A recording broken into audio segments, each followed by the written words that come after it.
Good morning, everyone. Welcome to our Thursday morning trading session. My goodness, I can't believe the week is just zipping by.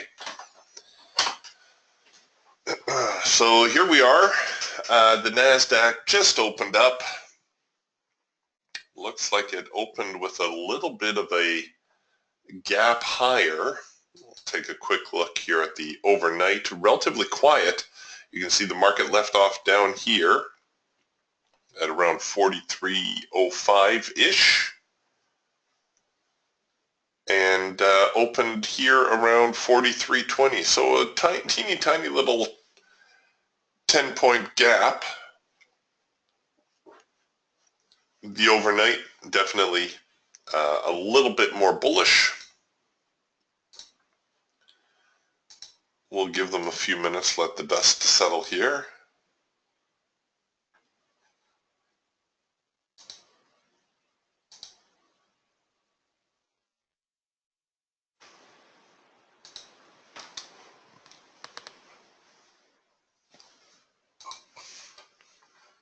Okay, it's almost as though the market's trying to get into yesterday's gap.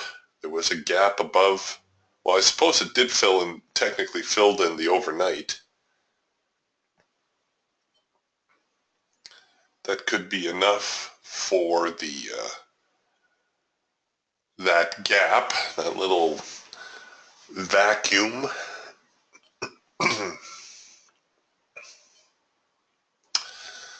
All right, we're getting a couple signals here. Couple hard edge bounces, retests of the low.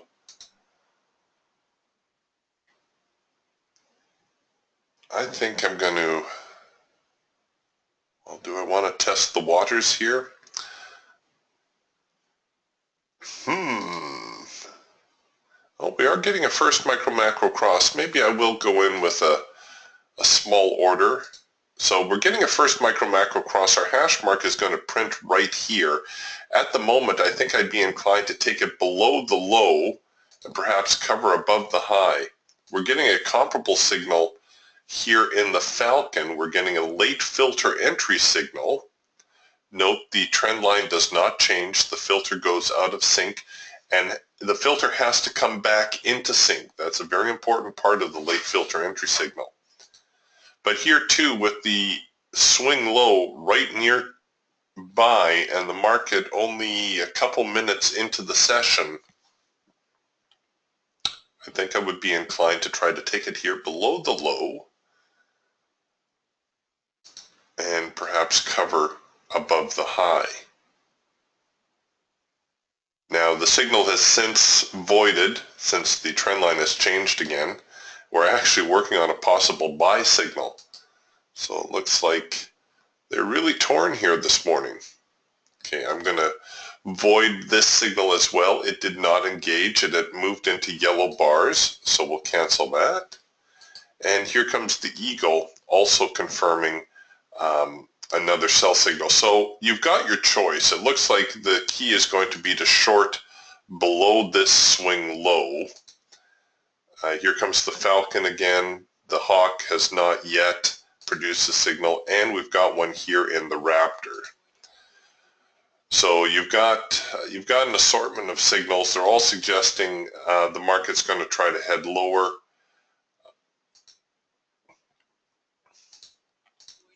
I think what I would do is I would keep my initial stop above that swing high, because there's, pardon me, there's very likely buying going on down here. We've seen it here. We've seen it here. It's to be expected we're going to see it here as well.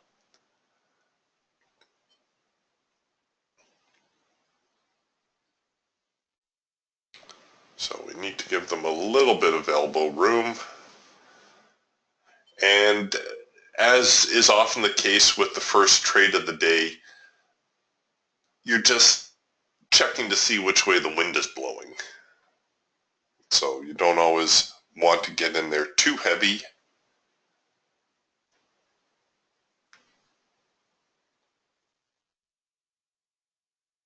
And it may be a good idea to get busy with your stops too. Come on. Come on, sellers. We're making lower highs, so that's encouraging from a selling standpoint. And I do believe, as I pointed out the other day on the daily chart, that the market is perhaps looking a little bit more bearish, at least for the short term.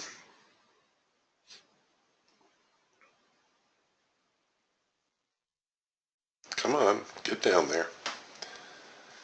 Come on. So the Falcon has since come back with another signal, and here now the Hawk also producing a first micro-macro cross signal. So like I said, you've got a plethora of signals to choose from. That's your 50-cent word for the day. Used to be a 5-cent word back in the day.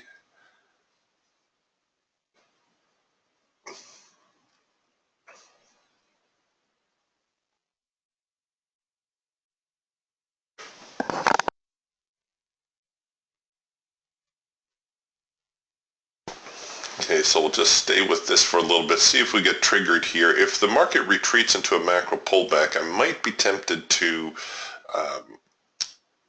tighten the order a little bit, but I'll tell you, the reluctance to head lower is starting to give me pause. Crude oil had a nice decline this morning. The good overnight rally, very strong through the overnight, opened with the North American session with a first micro-macro cross and a macro pullback signal. First micro-macro cross, this would have been difficult for me to take given crude oil's parameters. However, the macro pullback might have been a little bit more enticing given that it's starting to resemble the test of the extreme, and I might consider taking a stop out above the crest here in the macro line. As it turns out, it would have been a non-issue. Actually, I think we might have hit our target even on the... Oh yeah, we did too. So a couple of quick signals there from crude oil, both of them hitting their high probability targets.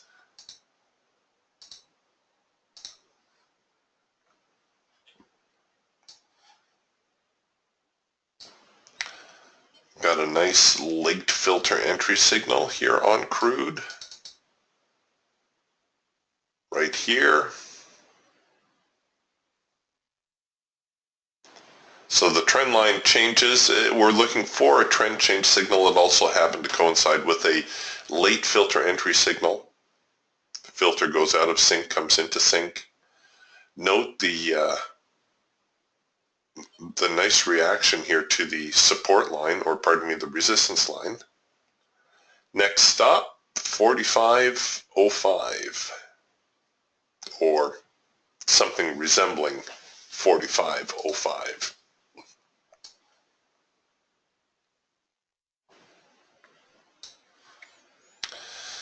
All right, so here our market has retreated. We're into a green bar sell.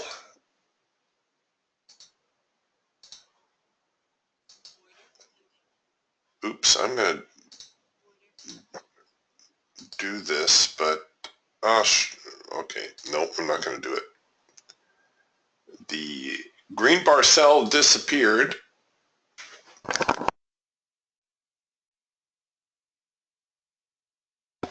What I was going to try to do is restructure that trade with a little less money at risk. I was going to dial down my risk exposure to only 1% of my capital versus the 2%.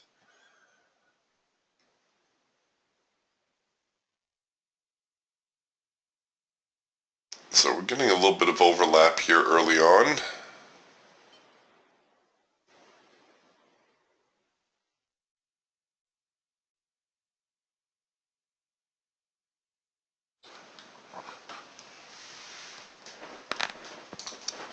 A little bit of sideways trading as you can see. The hawk is always pretty good at pointing that out. Now we're getting a red bar buy signal. Pardon me. You know what? I'm just going to let this one slide. You could, oh, well, no, there you go. You can't. The red bar buy has since disappeared.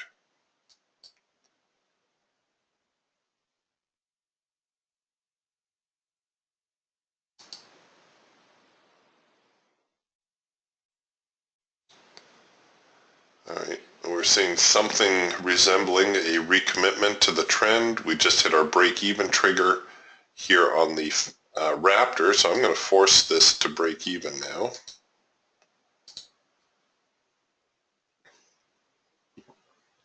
Scalped out with our first profit, and I'm going to be a chicken and take that trade to break even.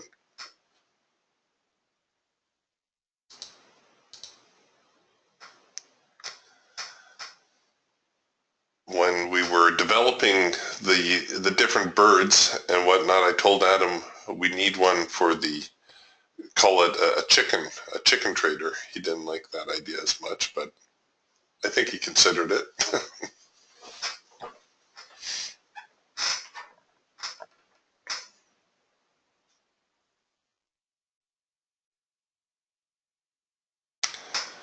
Come on, bears, give me a little follow through. So here's the first micro macro cross. It's essentially a retest of the breakout, right? Remember how I tell you when the market is in a bit of a sideways mess, let it break out and retest and then look to short? Well, that's what's going on right now. We're in retest mode. We're looking for the sellers to step in, and all of a sudden the bulls pushed it back into yellow bars. So there goes that idea. All right. Pardon me. Excuse me. Here we go. Green bar sell. Last chance. Nope, now it's into yellow bars. Shoot. It did work out. Another first micro macro cross signal. Oh, that's a little bit heavier than I wanted as well. Let's try that. Dial down this. Do one of these.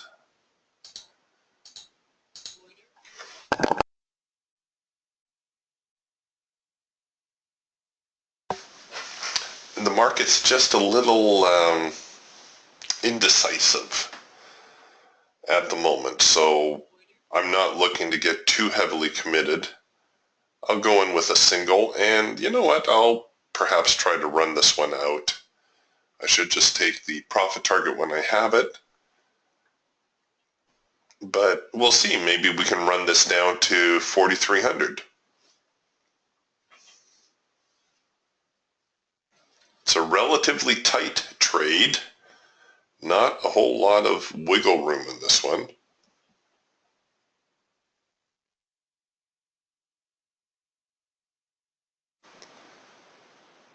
A stop above the swing high would be better.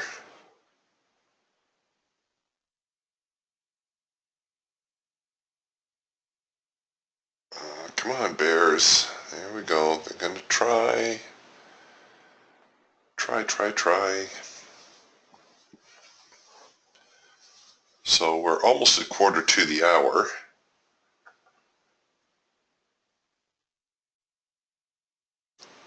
It's almost time for the market to make up its mind, if it's going to make up its mind here, which way it's going to go today.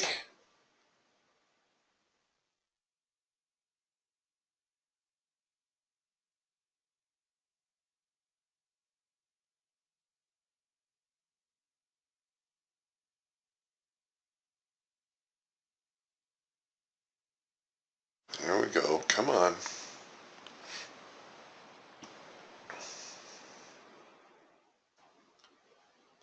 Oops. Almost. So we've got this low here around, well, 43.11, 43.09 half, giving us a little bit of grief. This whole region of support where the buyers are trying to get active.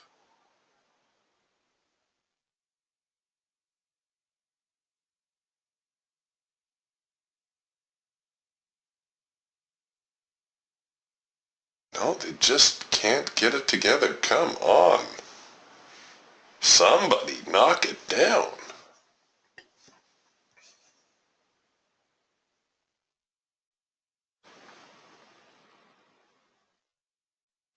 There we go. Come on, just push through here. Push through 43.10. And I think the market's going to start to loosen up a little bit. Certainly if we get below the low here, which is, yeah, 43.09 half. If we press below there, it's pretty much a given. I think 43.05, 4,300, somewhere in there, some nice even number. Seems like a probable target.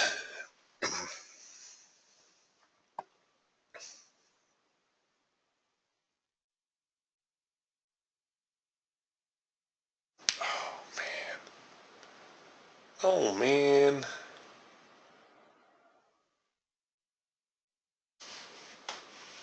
So this is a very sloppy looking 4-arrow consolidation. 1, 2, 3. We just, oh, sorry, 4th arrow trip down here.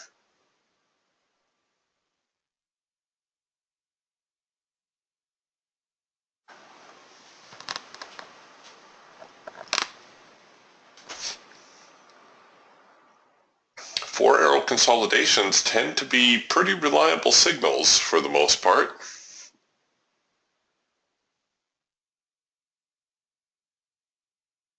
We'll see if we get any kind of follow-through off this one. The sellers are certainly trying. I suppose if the market reverses from here, I may as well take my stop out right there. But my goodness, what a struggle.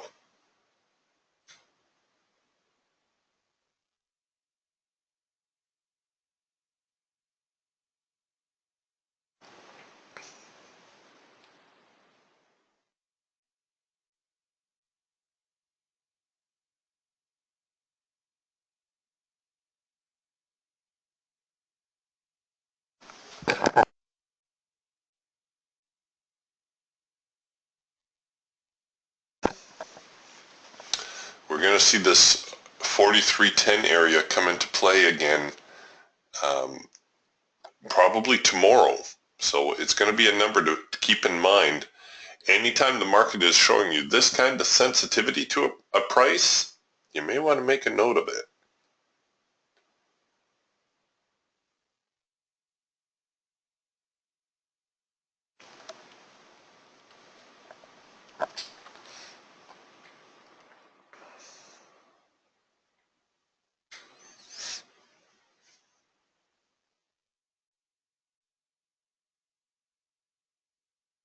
Oh my gosh.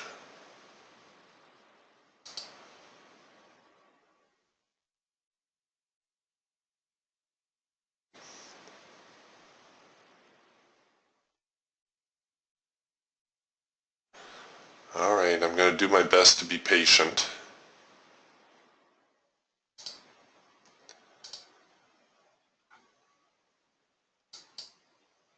But I'm not liking the fact that the sellers are taking so long to get their act together here. Not liking it one bit.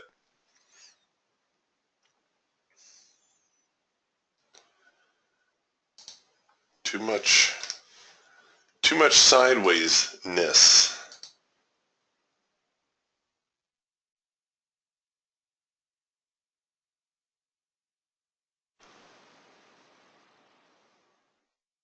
All right, well here now is is the last chance for the sellers to get their act together. We're producing a green bar sell. Providing they don't take out the high here, I'm going to start rolling my stops down with this market if prices continue lower. So I'm going to set up maybe to use the bar high-low strategy.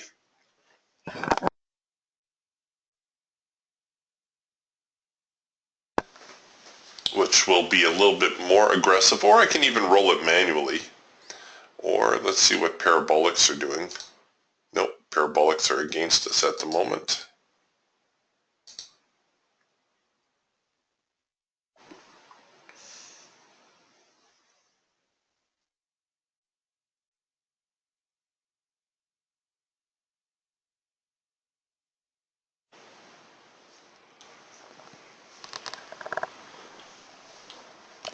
Okay, so we've got a green bar sell signal. I'm going to move now to the bar high-low strategy.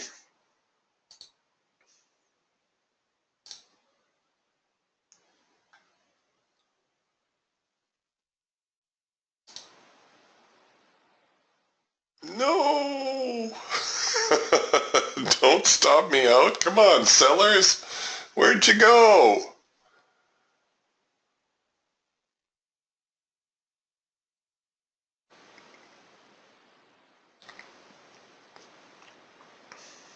Doggone bears, where are you? You give us a sell signal, let's get some follow through. Oh, no, they're going to tap me here in a second. Doggone it.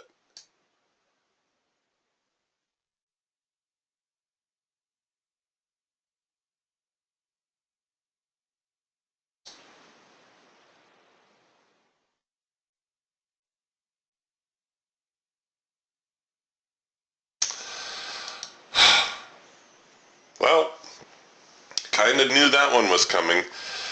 I've got my big stop on my Eagle trade still above here. And I'll hold that one where it is. We'll see here in a moment whether I was too aggressive with that stop, if I should have just left well enough alone, leave the stop back here, or whether the early stop out was actually the better plan. We all have our little vices as traders. Mine tends to be that I can tweak myself out of a perfectly good trade.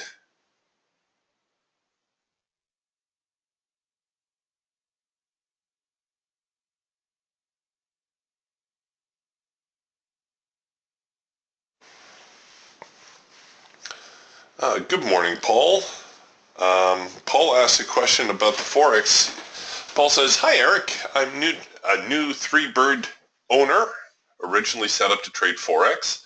I find that using the signals will not cover the spreads and commissions, as I generally need 4 to 12 ticks to cover the spread. Is futures a better solution for DTS?" You know what, Paul? That's the exact reason I shy away from Forex. Honestly, I don't understand why Forex is such a popular trading venue, because the spreads are killers and the brokerages manipulate them all the time. Sure, they don't charge you a commission. I'm using air quotes, commission. They just charge you an exorbitant spread. And in my opinion, you end up paying much more to trade Forex than you do futures. Now, that's not to say you can't trade Forex using the DTS system. We have several owners who are doing just that. However, as you pointed out, you need to go for even larger targets. So one of the traders I know, he likes to use like the support and resistance lines as guides for his profit objectives. So let's say we're producing a trend change signal here and we're looking to buy. He would look to buy here, he would probably cover here, and he'd place his profit objective up here. So the profit targets are certainly larger than the high probability targets that we normally go with. for a futures market. Stock markets or stock traders who are using the DTS system generally have larger profit objectives as well. My own personal opinion is that dollar for dollar futures can't be beat. There's a futures market really for every account size.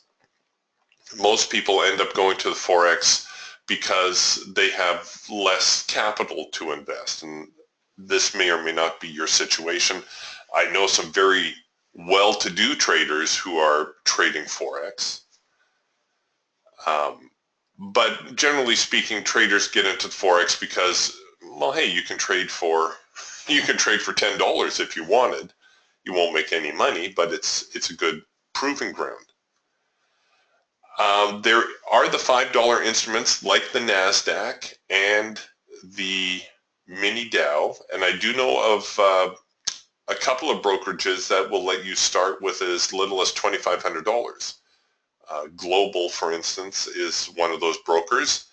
NinjaTrader, I believe, will let you start with a $2,500 account, but don't quote me on that. You'll have to check with the brokerage. And your day margin for trading a single contract is $500. You can see that in most cases, even in a wide trade like this, we're risking $300. Now that's 2% of my trading capital. Certainly if you're starting with a $2,500 account, you're going to be trading more than you can afford to lose. It's going to be almost like Vegas. You're going to be betting a little bit more than you can afford to lose, so you're going to need to be really choosy on your signals. But yes, I do believe that the futures are a great alternative. If you have a little bit more money to invest, of course, there's all kinds of markets that you can choose from the E-mini to grains to energies to all kinds of stuff. And doggone it if I wasn't too quick with my stop in that hawk trade. I should just left well enough alone. Another good alternative is the ETF markets, in particular the SPDR. I mentioned this the other day. SPDR, the symbol for that is SPY. It's often referred to as the SPY as well as the SPDR. It's the ETF derivative of the stock or the stock index, the E-mini in particular. Like the Forex, you can scale into your position on the SPDR. Let me show you here. I'm going to load it up on another chart and I'll show you how this works. Then there's also the Qs, which is QQQ, which is the ETF derivative of the NASDAQ. There's GLD, which is the ETF derivative for the gold market. There's pretty much an ETF derivative for every major market, whether you're looking at gold or crude or the E-mini, the Dow, whatever. Okay, so here's the SPDR now on the hawk.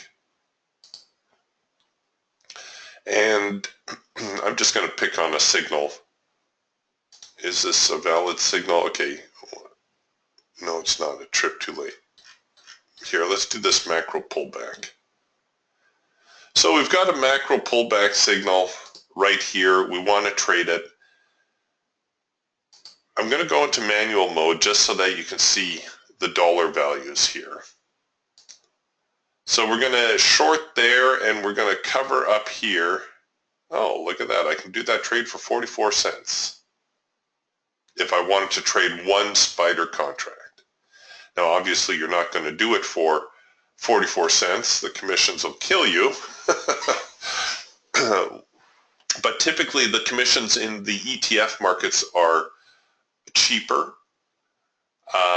and you have the flexibility of adjusting your account size. So when you're just starting to trade with real money, or if you don't have a lot of money to trade, this is a great alternative, because let's say I look at this trade and I say, all right, I'll take 100 shares. So we're going to short here, we're going to cover up here.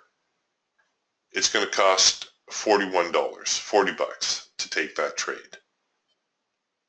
So yeah, I won't make a lot of money, but you'll get a lot of experience.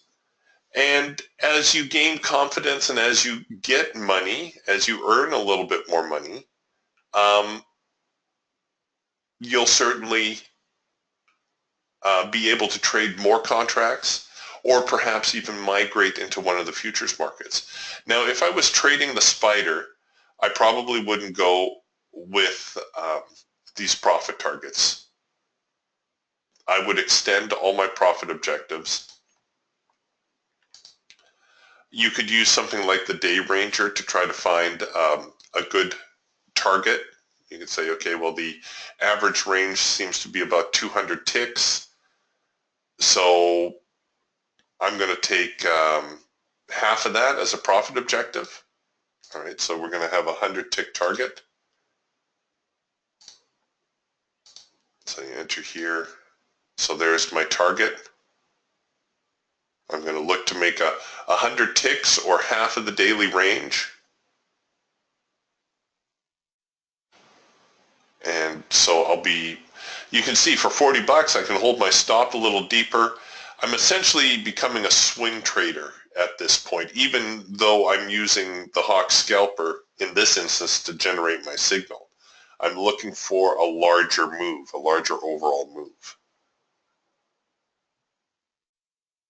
And it doesn't have to be half the target. You know, you could say, oh, I want to take a third of the target as my profit for the day, or whatever you decide. But the point is, you can easily manage your exposure by controlling the quantity. We do a similar thing here on the NASDAQ with the Trade Manager, but it's based on our trading capital. If our trading capital is less, then of course we're just going to be in here trading singles. But if you can afford a futures contract, like I said, I think futures are the purest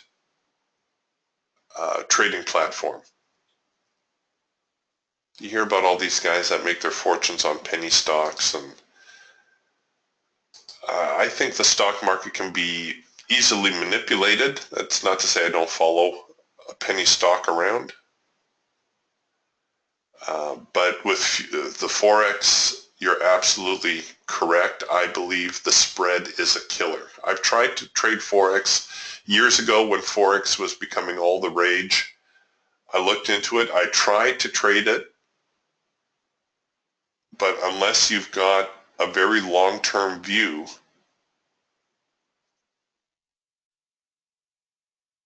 it's going to be tough to trade. And by long-term view, I mean, you know, prepared to try to hold a position for an extended profit, or even an extended period of time.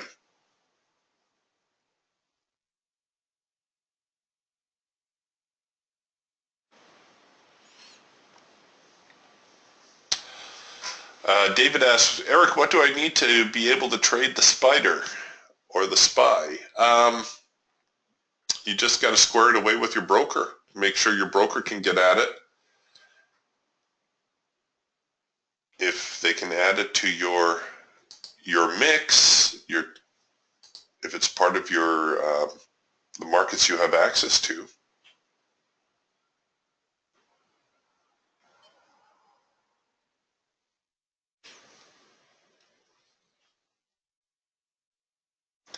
Very often,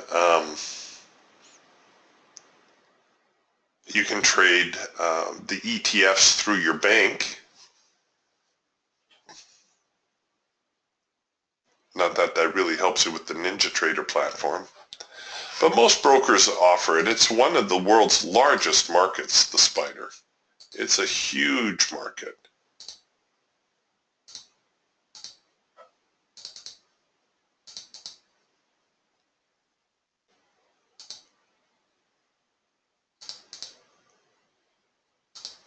And when you get to the point where you're trading, several hundred contracts in the spider, then it's almost time to migrate into the futures, either the E-mini or the NASDAQ or the mini Dow.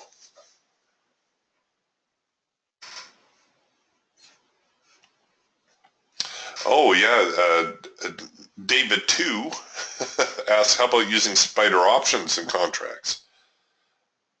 Or, pardon me, spider option contracts. Yes, great idea. The spider options offer you even more leverage. That's a whole different strategy. I would get my feet wet maybe first if you're using the DTS system. Get used to the market, get used to how it trades, get used to the quantities and where your stops need to be and that type of thing.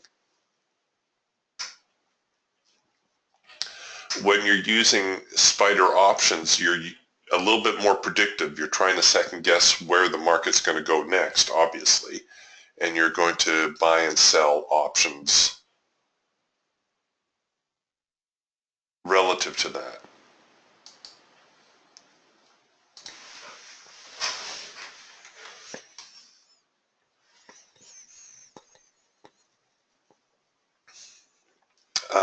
Paul asks, if you were to trade 1 to 3 contracts, what sort of commissions will be paid? Well, it depends a little bit on your broker. NinjaTrader they got really crazy commission structure now.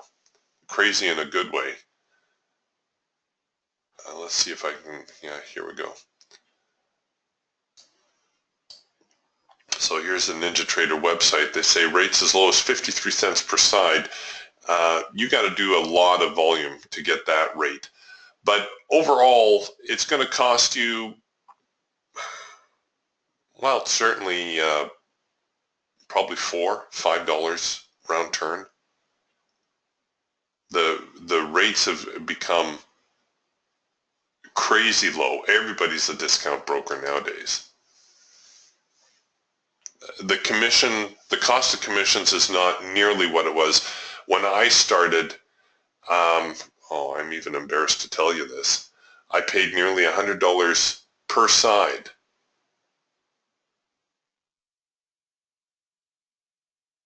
Guess who was making the money there? Yeah, Jim says he's paying $363.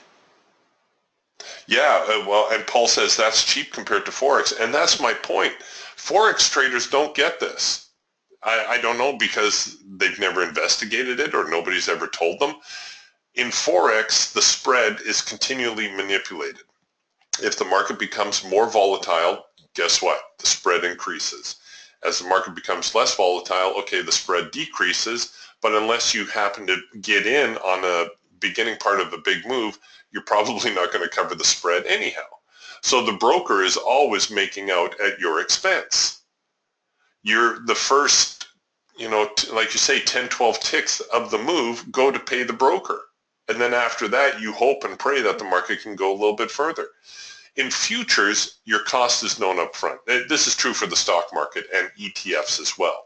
Your cost is known up front. ETFs tend to be a little bit more expensive, but at least you know what you're going to pay. You're going to pay $10? Okay, I'm paying $10. Still cheap compared to Forex. When you're trying to cover a spread of 10 or 12 pips, you could be on the hook for $40 depending what market you're trading. That's almost as bad as the commissions I used to pay for the futures brokers 20 years ago.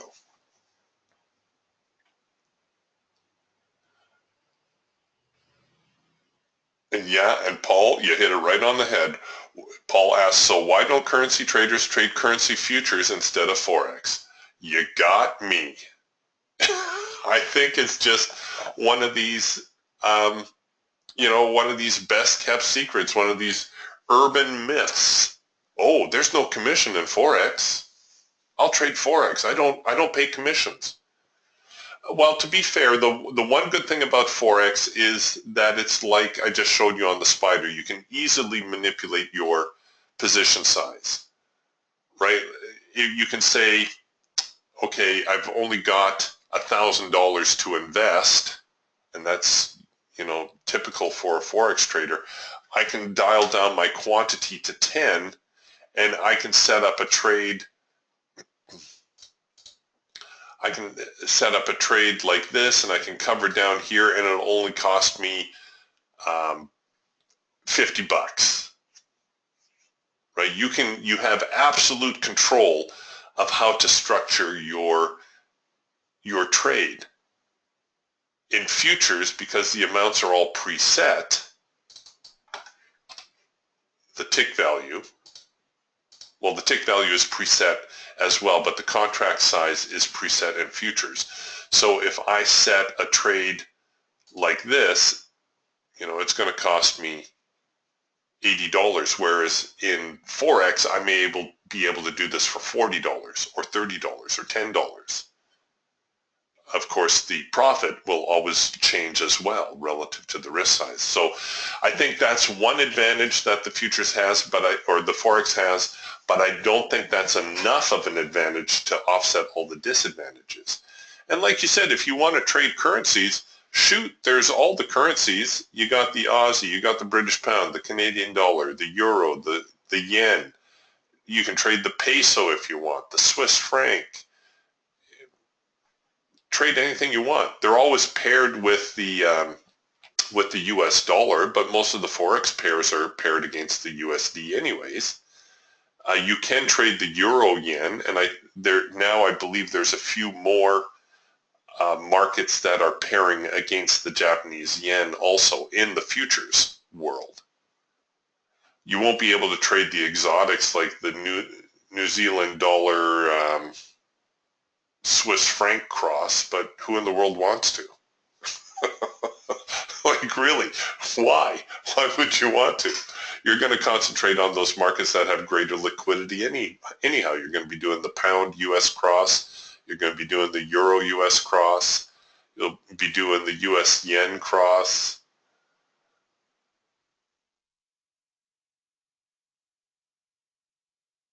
No, but that's exactly it, Paul. Every time I run into a Forex trader, I say, why are you trading Forex? Oh, I don't pay a commission. Ha ha ha. Oh, yes, you do. You just don't know it.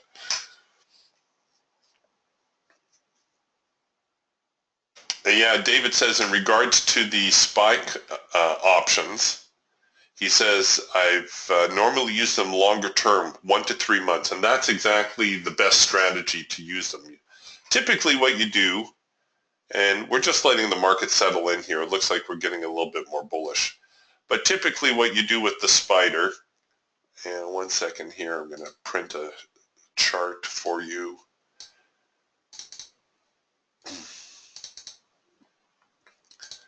And I by no means am saying this is easy, but typically what you do with a market like the spider is you say, okay, here's my daily spider chart, and you start shooting a couple trend lines, and you say, oh, it looks like it's hitting there, and we've got support down here, so it's probably, and don't get all excited, I'm not a fib trader, it's probably going to try to retrace down here to 196, maybe 200. So you get in there and you start buying options around 200, put options, or options around 196, 195, wherever you can get them, in anticipation that the market's going to head there in the next couple of months. So that's usually what you end up doing with the spider. Or if early on, you know, when the market was down here and you see it break and it looks like it's holding, well, then everybody is going, oh, you know, where's the spider going to? Oh, it's going to get up here to around 210. And they start buying options at around 210. And those that did would have done pretty well, as if they exited, if they took their money on the way up.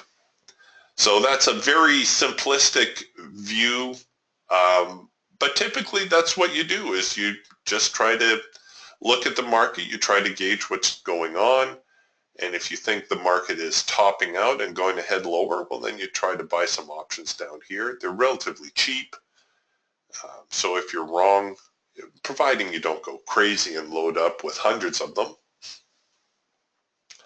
But there's yeah, it's a very interesting market. It's a very good market in the sense that, like the Forex, it's a great place to start.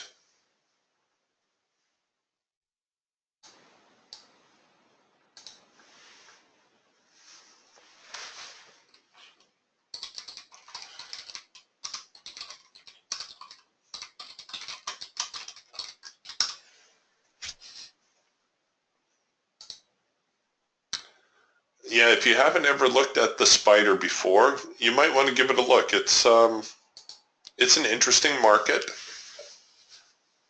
especially if you're trading on a budget or you're just starting out. Like I say, it's an easy way to get your feet wet without, you know, sweating a trade, without, you know, well, Eric says, okay, risk 2% of my capital, so I'm going to risk 2%. And you set up your trade like this and you put your stop here and you're sweating bullets because you've got $300 on the table. Now, even here, you know, you can still dial down the risk amount. You can still risk only $150 by dialing down the risk. But with the spider, you may be able to take the same trade, place it there, put your stop down here, and have $300 at risk. Extend your profit objective somewhat. You may be looking up here for a profit target instead of our usual scalping target.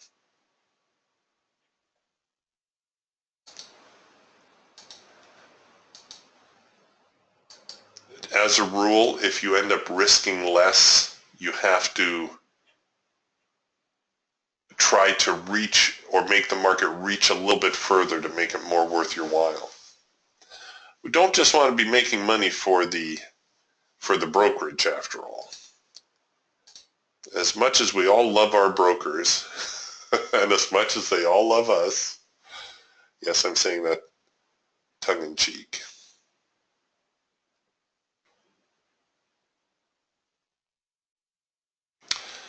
Paul asks, from your experience, is liquidity in the futures currency as good as the Forex market? Yes. Yes, I have never, ever been slipped on a currency trade. The liquidity is huge. Let me see if I can build a comparison.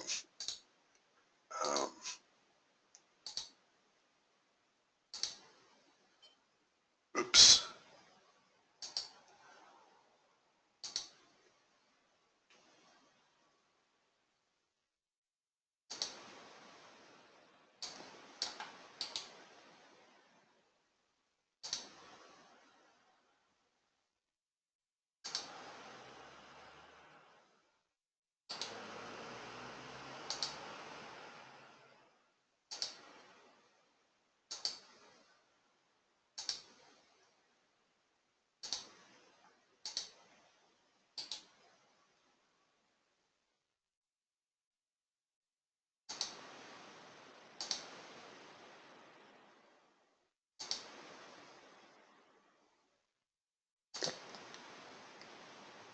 Okay, bear with me here just a moment.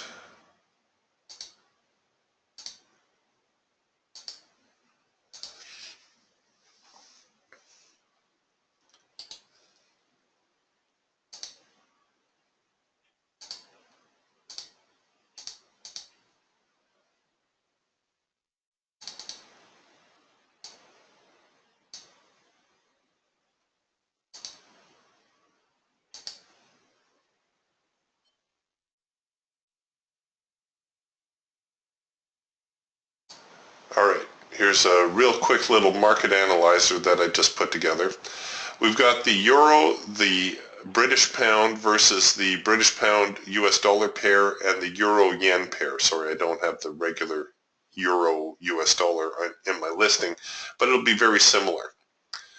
So yes, the the forex volumes are huge, but take a look here at the euro today. So far, we've got just shy of 117,000 contracts traded. You're not going to get any slippage in that. Even in the British pound, the June pound, today alone, and it looks like it's a relatively quiet day, we've got just shy of 60,000 contracts traded. So if you're like most small traders and you're going in with 2 or 3 or 4 contracts, the market will snap that up. You'll never get slipped. Now let's compare that to a market like oats, where we might experience a little slippage. See, there's only 200 contracts traded today in oats. That one you may get slipped a tick or two. But you go to any of the big markets, crude oil,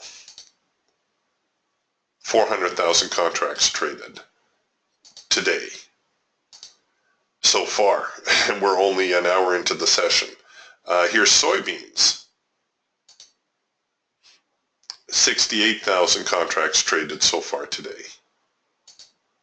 I think you get the impression. I'm not going to beat you to death with this. Natural gas, no, that's a big one as well.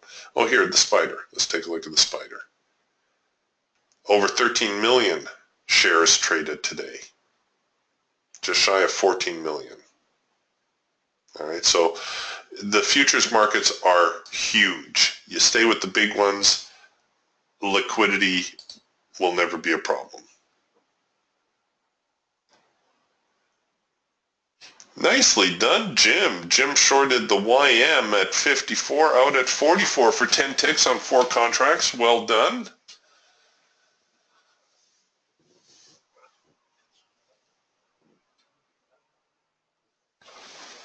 Nice little sell-off. I'm imagining you took advantage of that.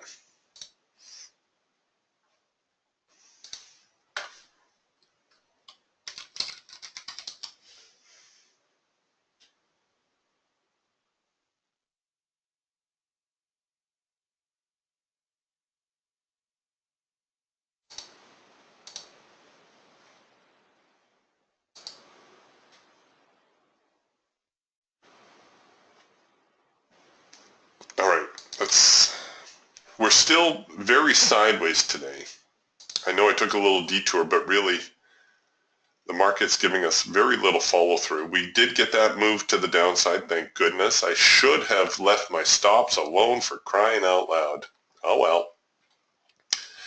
It's not the first time I've tweaked myself out of the good trade. I'm sure it won't be the last. Got a first micro-macro cross and a macro pullback and a 4-arrow consolidation, all doubling up on each other.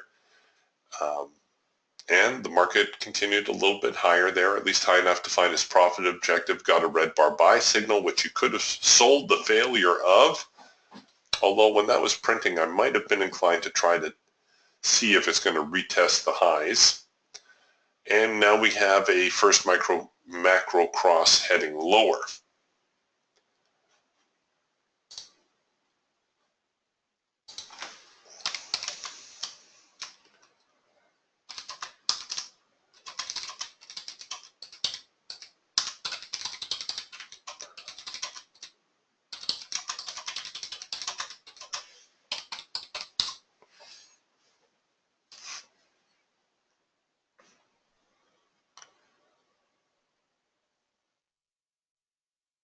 Jim says the advanced decline still skewed a little toward the bulls. We've got 1,800 on the buy and just under 1,000 on the sell.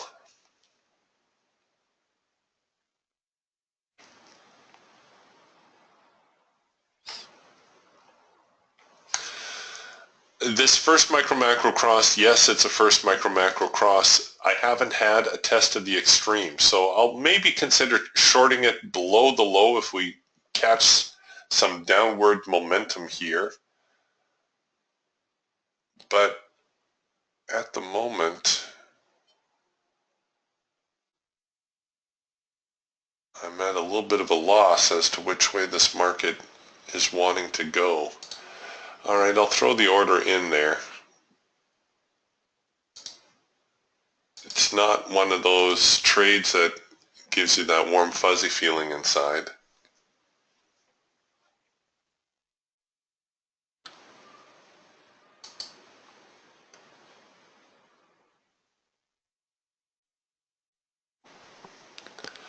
I guess we did make a new swing high. Well, no, maybe not. Relative to the morning, I guess.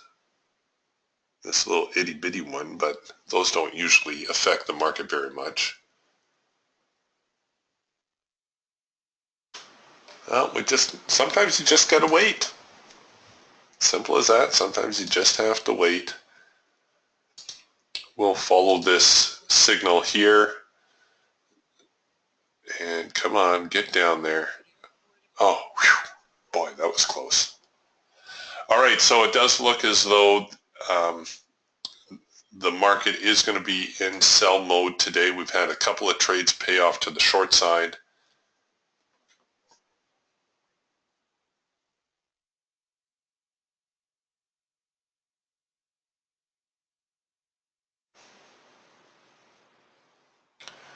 We'll see if we can't get them to commit to more. Here's a signal on the Raptor going into the low of the day. Only problem with this Raptor signal is covering this trade is going to be a real bear, no pun intended. Let's see if we can go in there with a onesie. And we're going to end up covering it way, way, way up there.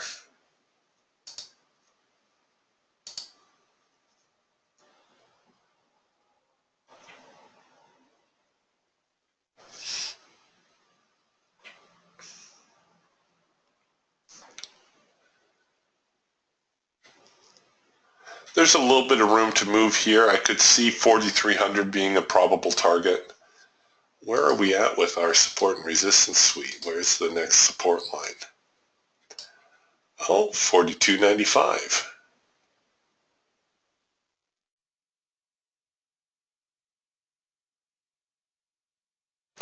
Produced a trend change signal here on the Falcon.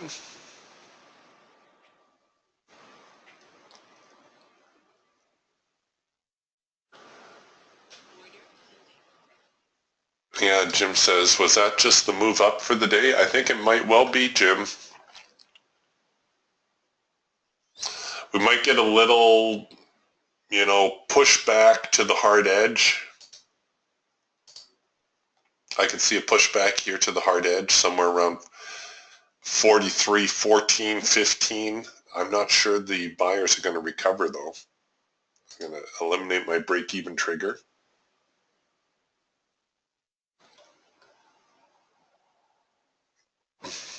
And the bears are pressing, or trying to. We're right here now into the low of the morning.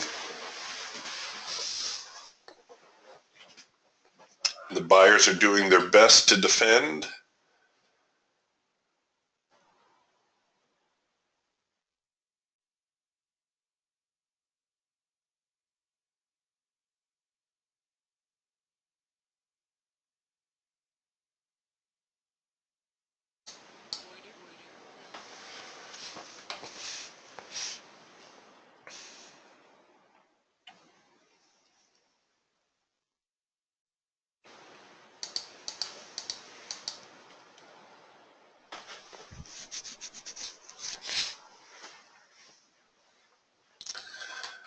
See, this is one of these trades where you have to run just an enormous stop to try to get away with this.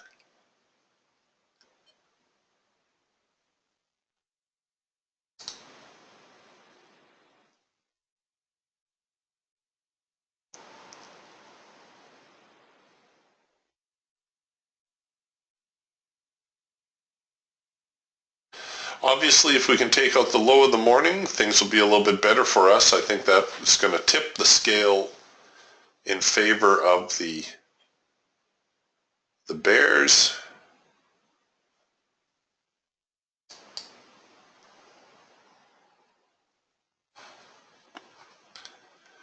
Just checking to see, make sure I didn't miss anybody's question or comment.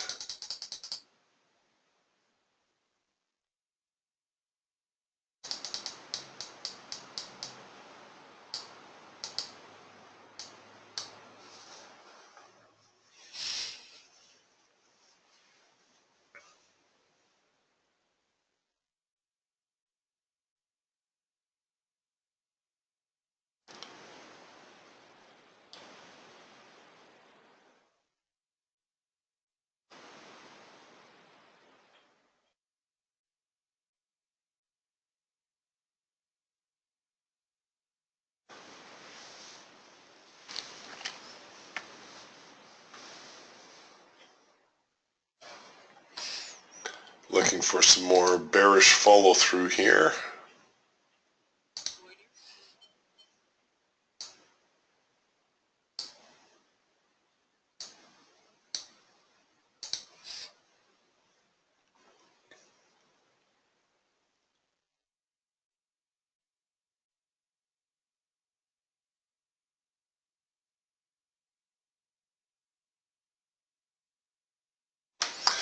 We've got a macro pullback signal going. We've got a late filter entry signal attempt here on the Falcon. Our filter is out of sync. We don't actually have the signal flashing just yet, but I suspect that it might. The problem is the setup though, right? Whatever trade you take, there's very little structure through here. You could, I suppose, place your stop above the primary support line at 43.16. But as I mentioned earlier, a retracement to the hard edge would not surprise me.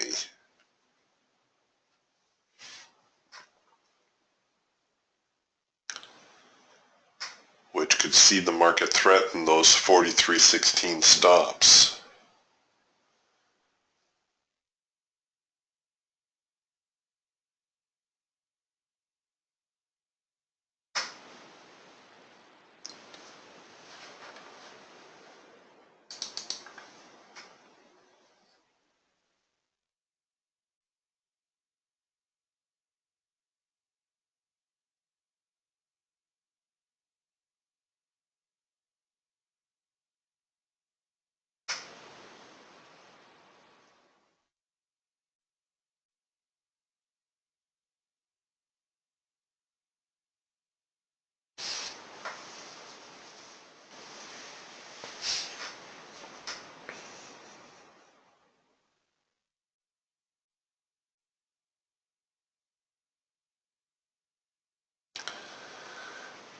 Come on, bears.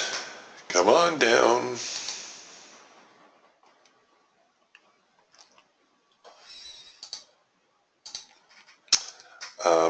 It's, again, same problem. I would delay the entry, I suppose, to try to cover the trade a little better. I'm using the crest here in the macro line to avoid covering way, way, way up here.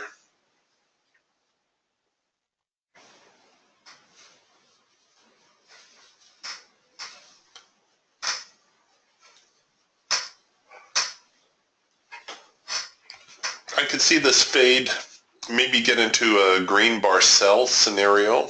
That might be a little bit more inviting. Oops.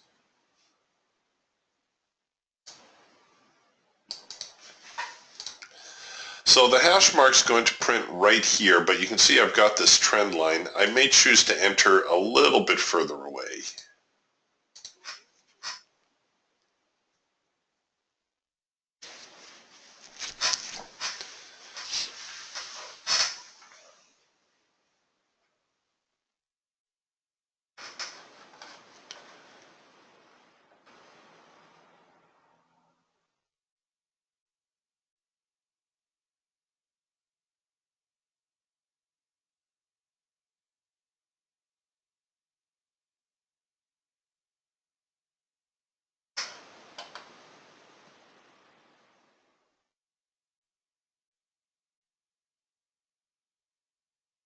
Uh, oh yeah, I forgot about the natural gas market. Tony says natural gas report out, not much reaction at all. It doesn't seem the energy markets are being all that surprised by the reports that are coming out anymore. It used to be great fun to watch those reports release and the market just take off like a rocket one way or the other.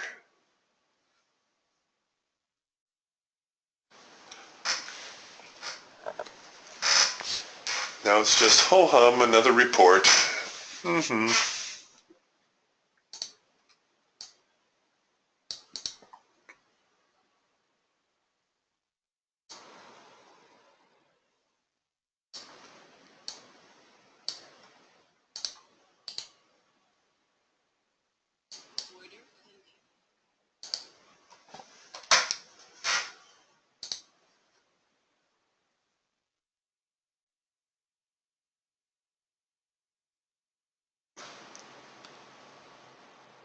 Everybody's quiet. Oh my gosh, everybody's just stuck in a sideways drift. Is this thing on? Oh yeah, okay, it moved. I could adjust my macro pullback signal here a little bit, seeing how the signal printed there now. Makes it a little bit easier to get your entry.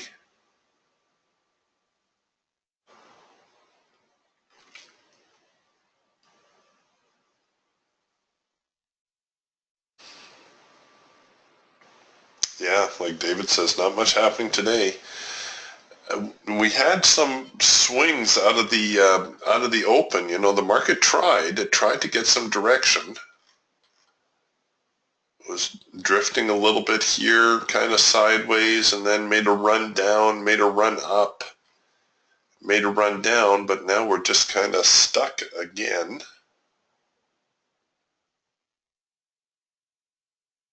I'm thinking the bears have the upper hand, but they do need to get down below this 4302 area.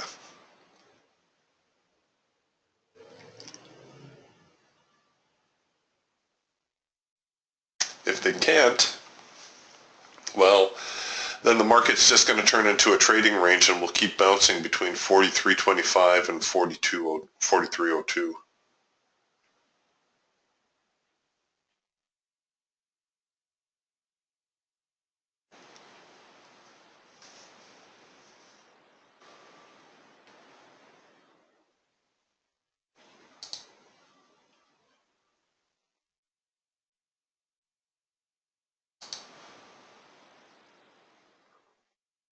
Even the Geiger counter is dead even.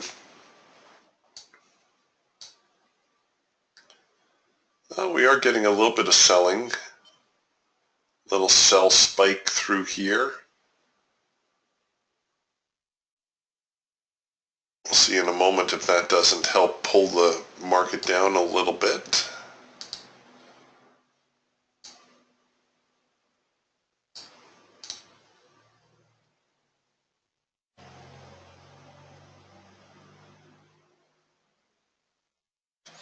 And our hawk working itself into a 4-arrow consolidation. 1, 2, 3. Next signal will be number 4. That's usually put up or shut up time.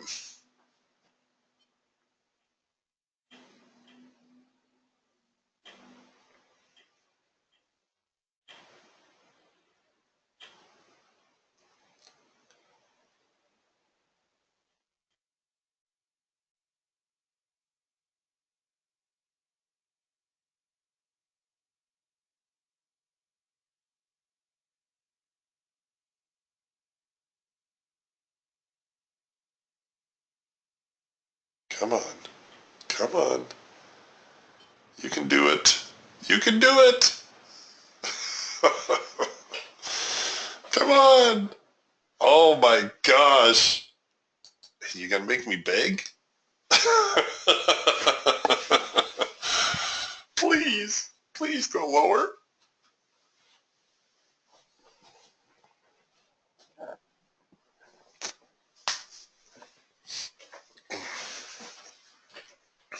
There we go. Oh, whew.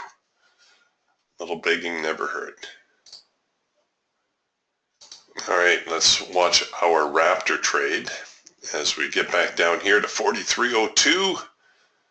And they're going to kiss 43.02 here in a second.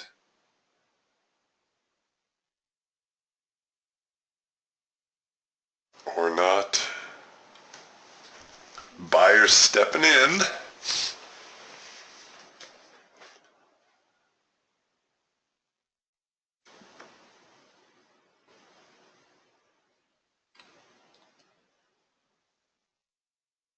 Wow, there is a ton of buying pressure down here. If this breaks, I think we're going to could see a fairly substantial move lower.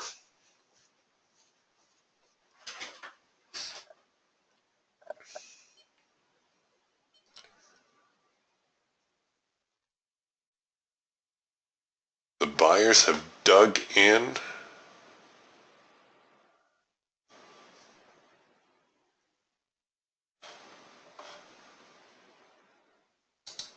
Oh, Jim says oil is puking. Let's take a look here at oil. Oh yeah, it is too. First micro macro cross signal right there. No problem getting that objective, that profit target.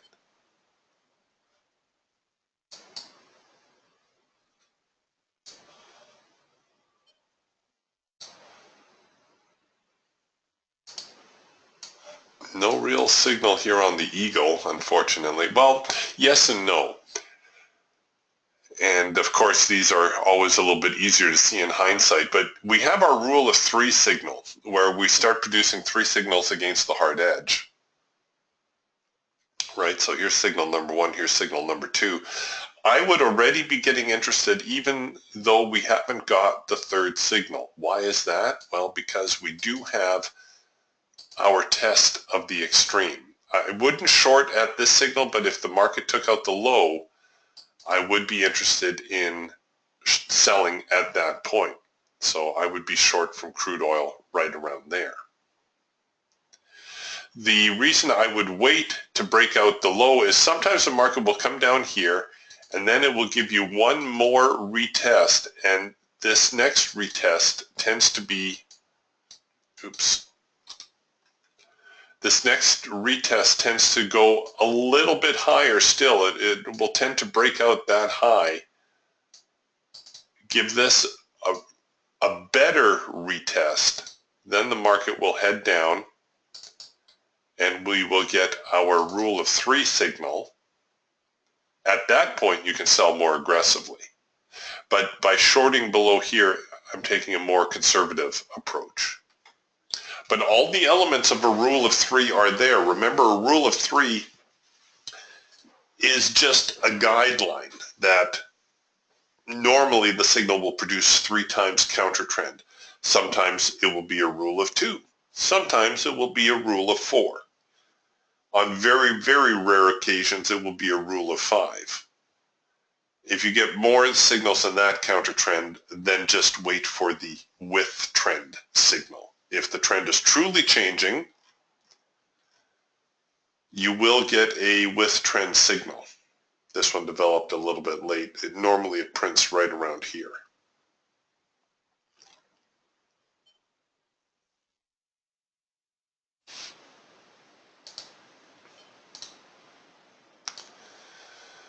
All right, so the buyer's not giving it up just yet.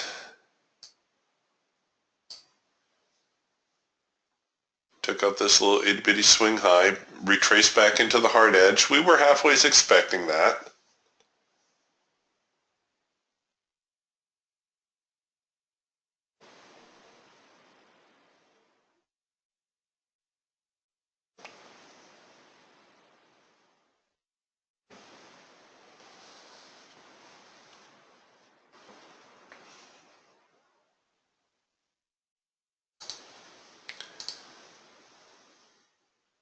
Well, we're getting a first micro-macro cross higher. We're into the hard edge here on the Eagle, and produced a red bar buy signal. So there's our first break of the hard edge on the eagle. How we were just talking about that rule of three signal. There's our first break. From here, the market will tend to react and usually come down, give us another break, if in fact it is going to start changing.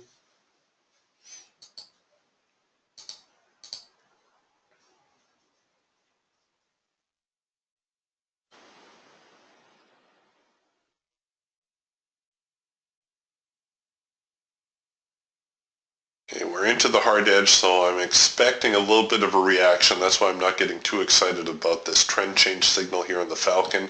I could have taken the first micro macro cross because, hey, it's only a scalp. I'm only looking for a few ticks.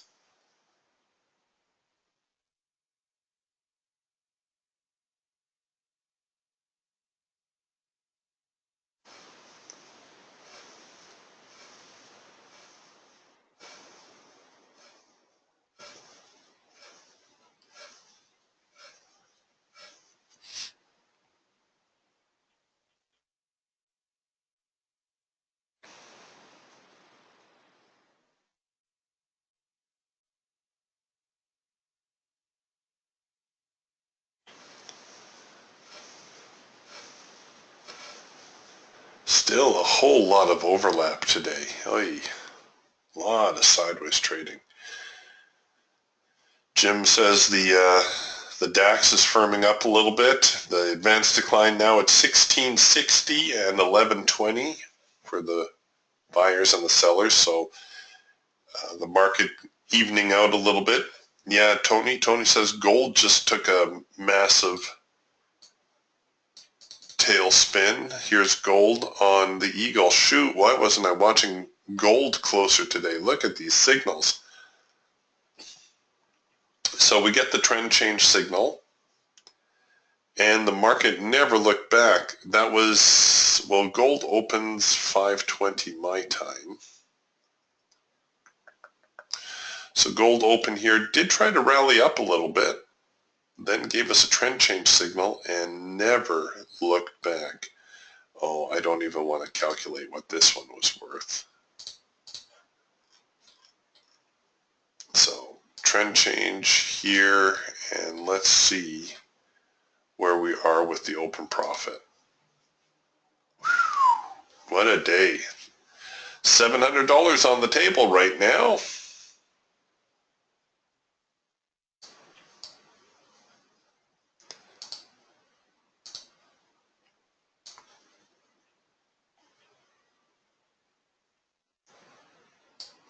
Yeah, gold is a good market to follow also.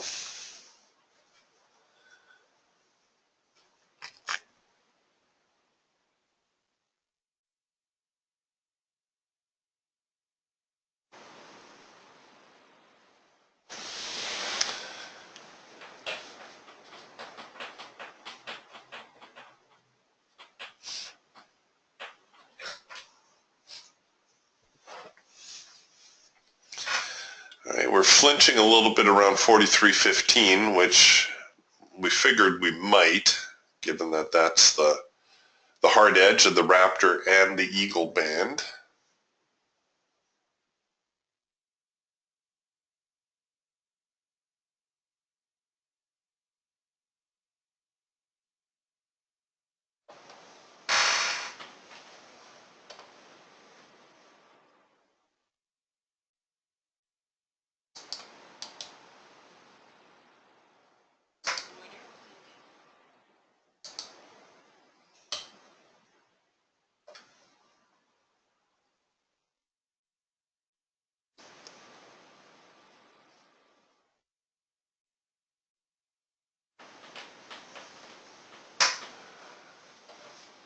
Yeah, not much to do right now, folks. Looking for that reaction. If we get a hard edge sell, if we bounce out of this hard edge and we come out with a sell signal, that might be worth trying.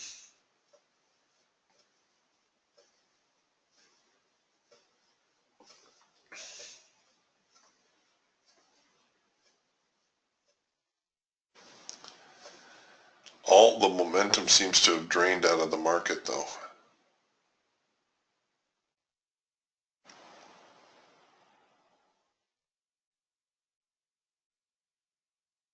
There's a serious buying going on here on the Geiger counter. Market trying to chew through those orders.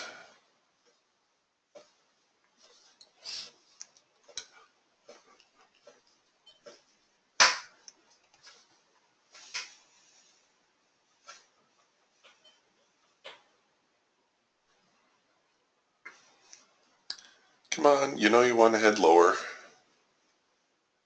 Just make it easy on yourself.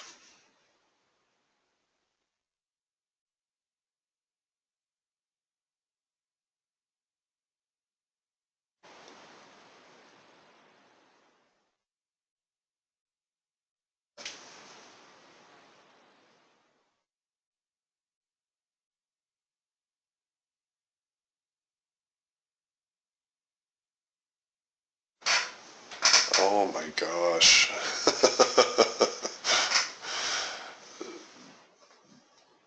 This is almost painful.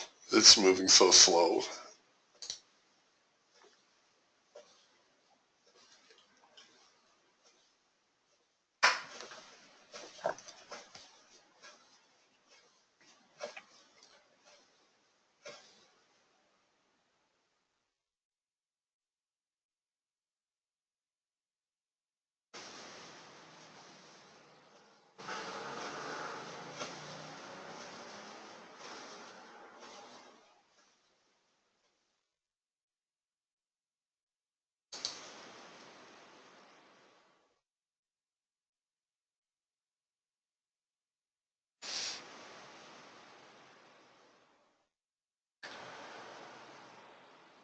Okay, almost seeing a little bit of selling activity here. Come on, sellers. Here will help pull the market down. Try to get this party started.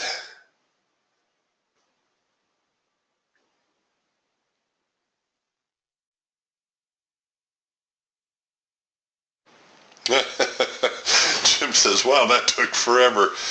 But he's out with 21 ticks on 2 contracts. Nicely done, Jim.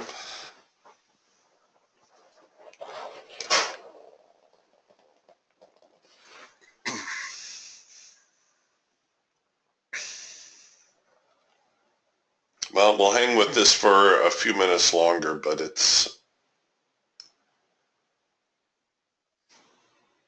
I'm thinking trading range today. The bears tried. They showed up. They tried to push the market down. Big move down here, and then everybody went on coffee break or something.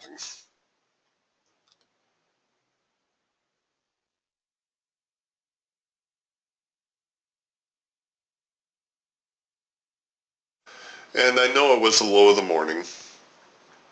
I know it would have been more prudent to wait for this reaction, which we would almost certainly get, or to let the market break out and retest and then give us a sell signal. Those would all have been safer options, but hey, we had nothing going on, so we gave it a go.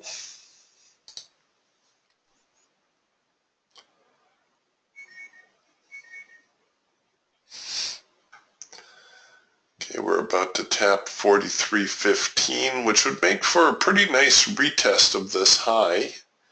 Good reason as any for the sellers to start shorting the market.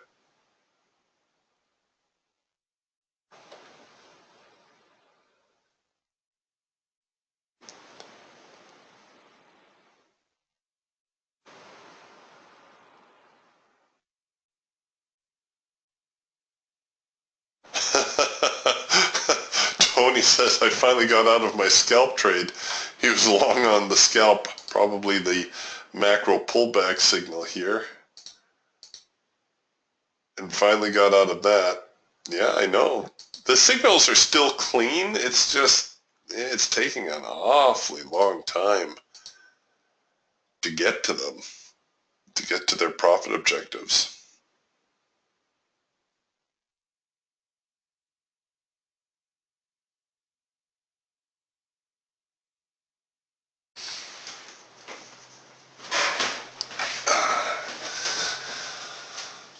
right, well, I think we're going to perhaps button up the room here in a moment. The market is continuing to drift. If it doesn't shape up soon, certainly if it gets much higher than this 43, 15, 16 area, then we're definitely in a trading range for today.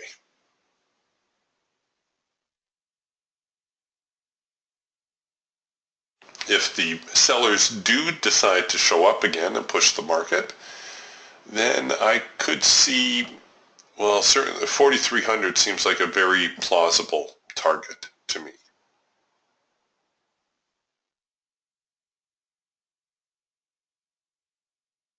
But the more I'm watching this, the more I'm thinking trading range. All right, you guys. Well, we'll see you in the trading room tomorrow, Friday. Hopefully the market will be a little bit more active. It usually is on a Friday. And I'll catch up with you then. Bye for now.